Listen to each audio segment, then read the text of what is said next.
First and foremost, I think it's important that I address the big news, which is that we've hit 500 subscribers, which is absolutely fantastic. So thank each and every one of you guys who have subbed way before I took my break, or even after the break, or even during my break. If you happen to find me in that period when I hadn't been posting for a bit, I appreciate all you guys so much.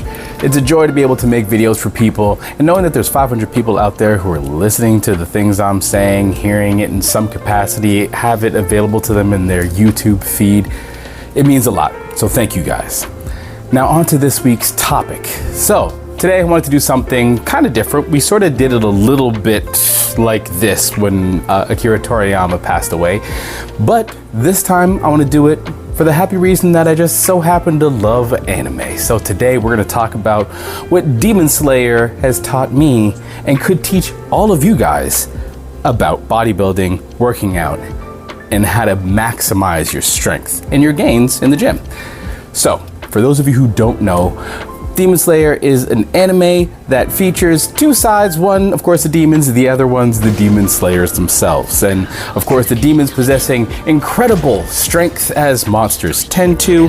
The demon slayers have found a way to balance things out in terms of the difference in their strengths using breathing techniques. And these breathing techniques allow them to accomplish incredible feats of strength and skill that other people just aren't capable of.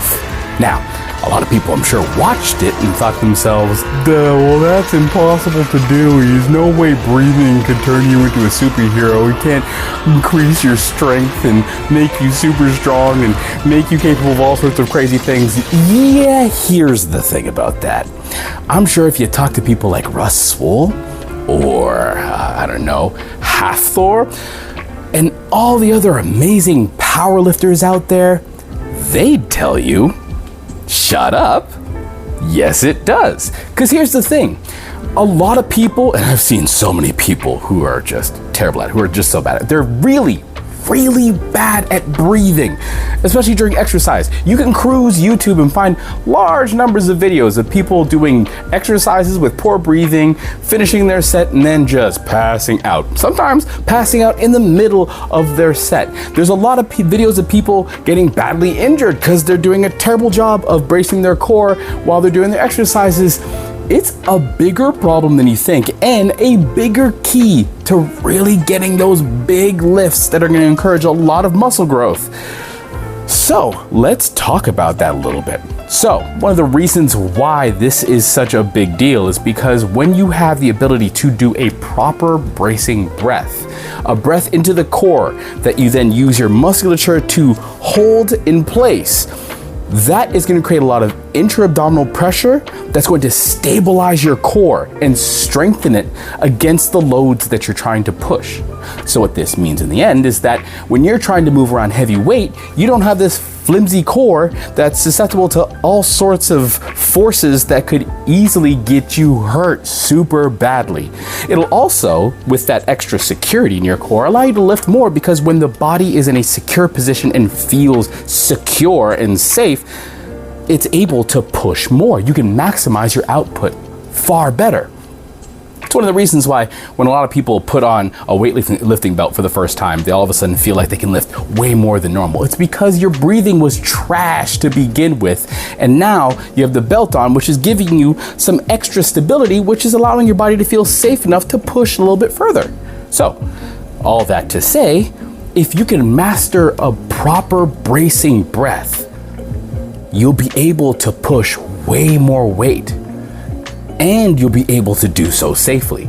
So I think this is more than enough reason for a lot of you guys out there to investigate what it means to breathe properly during your workouts. Now, there's a couple different ways you can go about it. There's some schools of thought that, especially for less than maximal loads, so we're talking in the realm of about 70, maybe even 80%, you could just breathe through the repetition. That would involve breathing in during the concentric and breathing out during the eccentric. That would be a very simple way to explain it. And a lot of people do that. You've seen it basically if it's a bench press, breathing in, and then Now, the advantage of this, especially with sub-maximal loading, is that you're gonna be able to make it through a lot more of your set, a lot more of your workout without feeling super winded. If you're not doing maximal load lifting and you find yourself out of breath during a lot of your sets, like you come out of the set and you're not breathing properly during your set. You're just not. You need to start really looking at how your breathing is functioning during your workout and start correcting that. Now, when we are talking about maximal load lifting, now that's a very different story. And so in order to really make the most of that, the first step is to take a breath deep into your diaphragm, so deep into your stomach. Easy way that I like to teach it to people is take your hands, especially your middle finger, place it on your belly button, and then sort of spread your fingers out a little bit over your stomach. Take a deep breath into your hands, and then hold that breath, and at the same time, brace as if you're about to be hit. So imagine someone's about to punch you in the stomach and brace like that. Brace the entire core. Now what this is gonna do is it's gonna activate all the muscles around the core there, so obliques, transverse abdominis, rectus abdominis. It should activate all of these. Multifidus, erector spinae should be, at least stabilizing things appropriately. And that will give you sort of a built-in weightlifting belt that will allow you to be more safe against load and lift heavier.